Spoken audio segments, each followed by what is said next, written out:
dad because he had plantar fasciitis and ankle issues and knee issues. Well, it was me. Oh. Because I suffer from all of those things, and I'm so relieved, Andrea, that you are going to help me feel a lot better. I hope you are, because this has been an issue for me for quite some time. Well, not only am I going to help you feel better, but I know that you and I both have some back pain. So yes, absolutely. This is where it all starts, is from the feet, and then it moves up because you're a little bit tight in those places, in the ankle and the knee joint.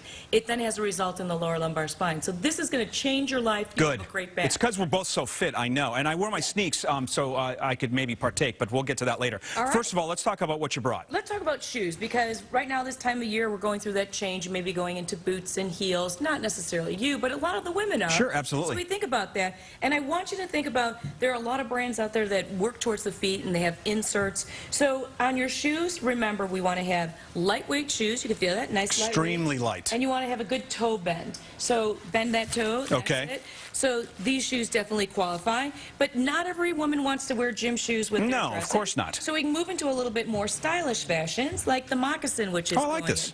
Again, lightweight, good toe bend. You want to have those shoes that are comfort. And all of these have the insoles, you know, the Dr. Scholl's technology. That yeah, really and that's big. I know for me, it's all about the sole. Exactly. Okay, what else we have? Something a little more stylish might be here, but this is another shoe that people then start to worry about, because flip-flops, thongs, mules, those end up putting pressure on the calves and are one of the causes that helps lead to that plantar fasciitis, besides running on the ball of your foot. Right. So plantar fasciitis is where we have a decrease in space on the heel bone because the calf muscle is overpowering the front of the shin. Yeah, you can be over-pronating, I'm understanding. That's kind of an inward roll of the foot.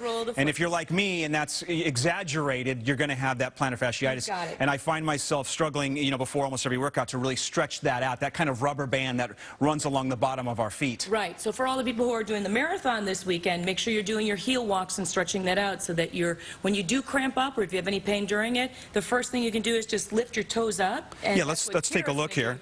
Lift the toes up and pull the toes back. And then Stephanie's on the ground, pull the toes back. This simple exercise of pulling the toes back. Keep doing it, yeah, because now we're just looking at this now. Okay. Looking at your feet. That simple exercise, or walking on your heels across the floor, can be something that helps stretch out the calf muscles, strengthen the front of the shin, and help rid your plantar fasciitis. Now, you can take your water bottle, take a little bit of the water this is out, interesting. freeze it, and then roll the ball of your foot. Because the plantar surface, actually, where that attaches to the ball of the foot, that tendon is the one that comes up through the heel. We want to break up the muscle adhesions. So just rolling your foot on a golf ball, a tennis ball, or an ice bottle can really help. That's interesting. And when you have it, if you know, it's like a hot knife going into your foot. It's not fun. Right. And especially on the heel as well, you can take those cups and then just take it around the base of the heel and ice the heel as well. Very cool. And so are we going to move up the leg? Are we going to talk? Yeah, let's talk about ankle. You want to do ankle? Pain. Yeah. Because a lot of people with their shoes, they may twist their ankle, especially when we get into this winter season. So figure eights and doing the alphabet, Kira's going to do that standing. Just circling the ankle helps strengthen those muscles around the foot. I got to wrap real quick. Give me one good knee exercise. And then let's talk about IT band stretch. So if you have any hip pain, cross the leg behind and bridge there down on Stephanie. Lift up those hips. Best exercises for the back of the thighs to help that. Awesome. Where can we get more information? More information, go to AndreaMetcalf.com. And remember, stretch it out. Stretch it out. Thanks. Appreciate it. Well, when we come back, we hear from the new skipper of the Sox. Lou's got Rick Renteria.